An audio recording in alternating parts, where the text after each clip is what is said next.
नमस्कार। आज हम जो देखने जा रहे हैं वो कोई पुराना ग्रंथ या शाही फरमान नहीं है, बल्कि ये तो एक हिस्ट्री का क्वेश्चन पेपर है। जी हाँ, एक एग्जाम। तो चलिए मारवाड़ के शानदार इतिहास को समझने के लिए इस अनोखे रास्ते पर चलते हैं। हम इन सवालों के जवाब एक एक करके साथ में खोजेंगे और देखेंगे कि आखिर ये परीक्षा हमें क्या सिखाती है। ठीक है, तो शुरू करते हैं इस टेस्ट का पहला सेक्शन। यहाँ हम बात करेंगे राठौड़ वंश की बिल्कुल शुरुआत की, कि इसकी नींव कैसे और किसने रखी। तो ये रहा पहला सवाल, एकदम सीधा और सिंपल। राठौड़ वंश का संस्थापक कौन था? ऑप्शंस हैं ए राव चूड़ा, बी राव जोधा, सी राव सिहा या डी मालदेव। क्या लगता है, क्या हो सकता है सही जवाब? और सही जवाब है राव सिहा। इन्होंने ही उस महान वंश की नींव रखी जिसे आज हम मारवाड़ के राठौड़ वंश के नाम से जानते हैं। तो कहानी यहाँ से शुरू होती है। चलिए अगले सवाल पर चलते हैं, जो हमें मारवाड़ के बिल्कुल दिल तक ले जाता है। एक ऐसा किला जो आज भी राठौड़ों की शक्ति का प्रतीक माना जाता है। यहाँ देखिए, मजेदार बात यह है कि हमारे पास दो सवाल हैं। सवाल नंबर 12 पूछता है कि जोधपुर का मेहरानगढ़ किला किसने बनवाया, और सवाल 42 पूछता है कि ये किस पहाड़ी पर है। इन दोनों को मिला दें तो पूरा जवाब मिलता है, ये शानदार किला राव जोधा ने चिड़िया टूक पहाड़ी पर बनवाया था। मतलब साम्राज्य का जो दिल था, उसकी सबसे बड़ी पहचान वो ऐसे बनी थी। चलिए अब आगे बढ़ते हैं और बात करते हैं मारवाड़ के सबसे शक्तिशाली और फेमस राजाओं में से एक की। एक ऐसा नाम जो अपने आप में ताकत और दबदबे की कहानी कहता है। अब जरा इस सवाल को देखिए। इसमें एक बड़ा दिलचस्प टाइटल है, हशमत वाला राजा। इसका मतलब होता है सबसे ताकतवर राजा। और ये उपाधि ही हमें सीधा उस शासक तक ले जाती है जिनकी ताकत के चर्चे दूर दूर तक थे। जी हाँ, वो शासक थे राव मालदेव। मारवाड़ के इतिहास में एक बहुत बड़ा नाम, जिनकी शक्ति और प्रभाव का कोई मुकाबला नहीं था। और देखिए, जब इतनी बड़ी ताकत उभरती है तो टकराव तो होना ही था। और यही हमें मारवाड़ के इतिहास की सबसे बड़ी, सबसे निर्णायक लड़ाइयों में से एक की तरफ ले जाता है। तो जनवरी 1544 में मारवाड़ के राव मालदेव का सामना हुआ दिल्ली के सुल्तान शेरशाह सूरी से। ये सिर्फ दो सेनाओं की जंग नहीं थी, ये तो नॉर्थ इंडिया पर कब्जे के लिए दो सबसे शक्तिशाली शासकों की टक्कर थी।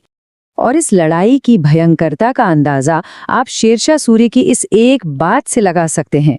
सोचिए, राठौड़ों ने इतनी बहादुरी से जंग लड़ी कि दिल्ली का सुल्तान जीतने के बाद भी ये कहने पर मजबूर हो गया। ये दिखाता है कि राव मालदेव कितने मजबूत दुश्मन थे। अब कहानी में एक नया मोड़ आता है। चलिए आगे बढ़ते हैं और देखते हैं कि कैसे मारवाड़ ने उस वक्त के सबसे बड़े साम्राज्य मुगलों के साथ अपने रिश्ते को निभाया, जो कभी दोस्ती का था तो कभी सीधी बगावत का।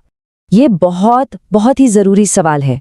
ये हमें मारवाड़ के एक ऐसे राजा से मिलवाता है जिसने बगावत की वही मशाल जलाई जिसके लिए बाद में महाराणा प्रताप जाने गए। और वो शासक थे राव चंद्रसेन। एक ऐसा नाम जो मुगल सल्तनत के सामने कभी नहीं झुका। राव चंद्रसेन को अक्सर मारवाड़ का भूला बिसरा राजा भी कहा जाता है। जानते हैं क्यों? क्योंकि उन्होंने अपनी पूरी जिंदगी मुगलों के खिलाफ लड़ते हुए निकाल दी। उन्होंने कभी भी उनकी हुकूमत को नहीं माना, भले ही इसके लिए उन्हें अपना राजपाट सब कुछ छोड़ना पड़ा हो। ये टाइमलाइन दिखाती है कि कैसे धीरे धीरे मुगलों का असर बढ़ता गया। 1570 में नागौर दरबार एक बहुत बड़ा टर्निंग पॉइंट था। फिर अकबर ने जोधपुर का कंट्रोल बीकानेर के राजा को दे दिया, और आखिर में 1678 में औरंगजेब ने तो इसे खालसा ही घोषित कर दिया। मतलब अब ये सीधे बादशाह के कंट्रोल में था, किसी लोकल राजा के नहीं। इतिहास का मतलब सिर्फ लड़ाइयाँ और राजा महाराजा तो नहीं होता है ना। चलिए अब इस क्वेश्चन पेपर से कुछ मजेदार और कल्चरल बातें भी निकालते हैं। ये वाला सवाल बड़ा मजेदार है। गुब्बारा, नुसरत, नागफणी, ये क्या हो सकते हैं? सोचिए जरा, क्या ये किसी टावर के नाम हैं, तोपों के, कपड़ों के, या किसी खदान के? और इसका जवाब है, ये तोपें हैं। जी हाँ, मेहरानगढ़ किले में रखी हुई भारी भरकम शक्तिशाली तोपों के नाम। ये छोटी सी बात हमें उस समय की मिलिट्री टेक्नोलॉजी और कल्चर की एक बढ़िया झलक देती है। तो मारवाड़ के इतिहास के इस अनोखे सफर के आखिर में आइए एक बार जल्दी से देखते हैं कि हमने इस एग्जाम से असल में सीखा क्या है। तो हमारा रिपोर्ट कार्ड कुछ ऐसा दिखता है। लीडरशिप की बात करें तो हमने संस्थापक राव सिंह से लेकर ताकतवर मालदेव और कभी न झुकने वाले चंद्रसेन को देखा। संघर्ष की बात करें तो हमने सामिल जैसे युद्धों के असर को समझा, आर्किटेक्चर में मेहरानगढ़ किले की शान देखी, और इन सब से मिलकर बनती है मारवाड़ की विरासत, जो कि है अपनी आज़ादी के लिए लड़ने की, मुश्किल राजनीति की और एक बेहद अमीर कल्चर की कहानी। तो आखिर में बस ये एक सवाल, अगर इतिहास सच में एक परीक्षा है जो हमें हमारे अतीत से सिखाती है, तो मारवाड़ के इस इम्तिहान ने हमें क्या सिखाया है? शायद ये कि मुश्किलों का सामना कैसे करना है, अपनी पहचान कैसे बचानी है और आज़ादी की वो तलाश जो कभी खत्म नहीं होती। जरा सोचिएगा इस बारे में।